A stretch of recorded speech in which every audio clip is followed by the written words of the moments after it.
ඉතින් මම ඔයාලට කිව්වනේ අපි කාලෙකින් ගමේ ගියා කියලා. ගමේ ගියාට පස්සේ අපි එහෙදි කාපු කෑමක් ආයෙම අපිට කන්න හිතිලා. අපි ඒක හැදුවා. මම ඉතින් පොඩි වීඩියෝ එකකුත් ඒ අතර කරගත්තා. ඔයාලත් එක්ක මේක ෂෙයා කරගන්න හිතාගෙන. මේ තියෙන්නේ ඇත්තටම වැඩි දෙනෙක් මේ ගැන වැඩි හිතන්නේ නැති මඤ්ඤොක්ක කොළ.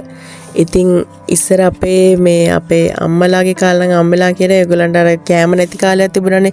ඒ කාලේ නම් ඒගොල්ලන් හරියට මඤ්ඤොක්ක කොළ කෑවයි කියලා රොටි හදාගෙන රොටි වලට දාලා එහෙම හදලා. ඉතින් ඇත්තටම මේ මඤ්ඤොක්ක කොළ මැල්ලුම හරිම රසයි. මේක අපි ගල්වං ගෙඩියක තමයි කොටලා ගන්න ඕන.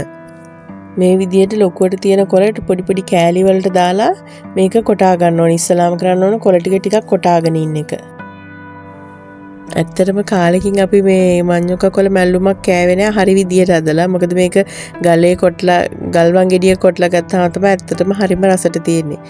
ඉතින් ඒක නිසා අපි දැන් මේ එන්නත් ඕන දවසක තමයි මේ ඉරිදා දවසේ හැදුවේ. හදිස්සියෙම තමයි කරන්න ඕනේ. මේකද මේ එන්නත් බලාගෙන හිටපු නිසා.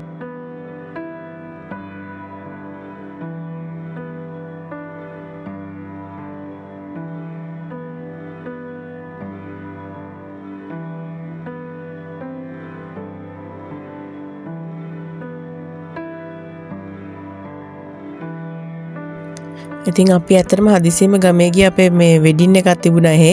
ඒක නිසා ටිකක් මේ තැන් වලට වෙලා ඉන්න කට්ටිය ගොඩ දෙනෙක්ම එකතු වුණා. ඉතින් ඒක නිසා අපි ඔක්කොම එකතු වෙලා තමයි මේ වැඩේ කරේ.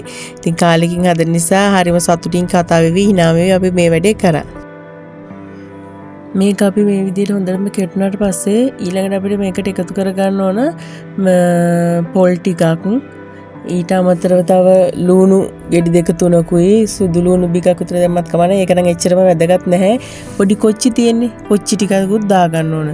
ඊළඟට අවශ්‍ය තරමට ලුණු ටික දාගෙන මේක ආයේ හොඳට කොටා ගන්න ඕන. මේක හොඳට මේ කෙටුණාට පස්සේ මේක අර මේ වංගෙඩියෙන්ම කැරකිලා ඇවිත් පහලට වැටෙනවා. මේ විදිහට හරි ලස්සනට මේ ගලේ කොටනකොට මේක හදා ගන්න පුළුවන්. ඔන්න ඉතින් මම ඔයාලට ආදරෙන් මතක් කරනවා මගේ YouTube channel එක මෙච්චර වෙලාවක් ඔයාලා බලන්නේ subscribe කරලා නැතුව නම් subscribe එකක් දාගෙනම යන්න. ඉතින් මේ මඤ්ඤොක්ක කොළ කියන්නේ හරිම මේ ගුණදායක පලා වර්ගයක්. ඉතින් මේක ඇත්තටම හරිම මේ රසයි කනකොට. මේකත් එක්ක විතරක් බත් කන්න පුළුවන්කමක් තියෙනවා. මේ දැන් ඔයාලට පේන්නේ මේ මඤ්ඤොක්ක කොළ ටික අපි දැන් කොටාගෙන ඉවරයි. ඉතින් ඕක කොටා ගන්න අතරතුරේ අපි ලිපපත්තු කරලා ඒකට තාච්චියක් තියාගත්තා. ඉතින් දරලිපේ වැඩ කරන දැන් නම් ටිකක් අමාරුයි අපිට. ඒත් ඉතින් එහෙමයි කියලා බෑනේ. දැන් අපි කොහොම හරි මේ ලිපපත්තු කරගෙන තෙල් තාච්චියක් තියලා තෙල් ටිකක් දාගත්තා.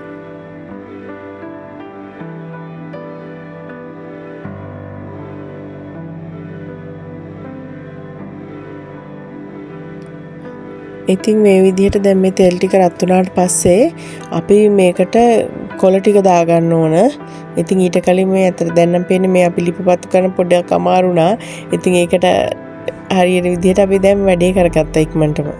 මේ මඤ්ඤොක්ක කොළ මැල්ලුම් හදද්දී අනිත් මැල්ලුම් වගේ නන් නෙවෙයි මේක වහන්න නැතුව තමයි හදන්නේ.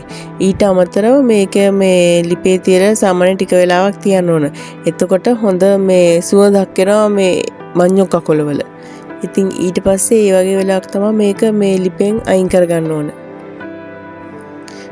මේ නගරබද ජීවිතේ හිර වෙලා ඉන්න අපිට ඇත්තටම දවසක දෙකක නිවාඩුවකට ගෙදර ගිහිල්ලා එනවා කියන්නේ ඒක හරිම සතුටුදායක දෙයක්. ඉතින් ඒක නිසා තමයි අපි යන්නේ. ගියපම අපි කට්ටිය ඔක්කොම එකතු වෙලා කතා කරලා hina වෙලා කරන්න ඕන සෙල්ලම් දානම්මනම් ඔය ඔක්කොම කරලා තමයි එන්නේ. ඉතින් මේ පේනවනේ මේ විදිහට අපි දැන්න ලිප හොඳට පත්තු කරගත්තා.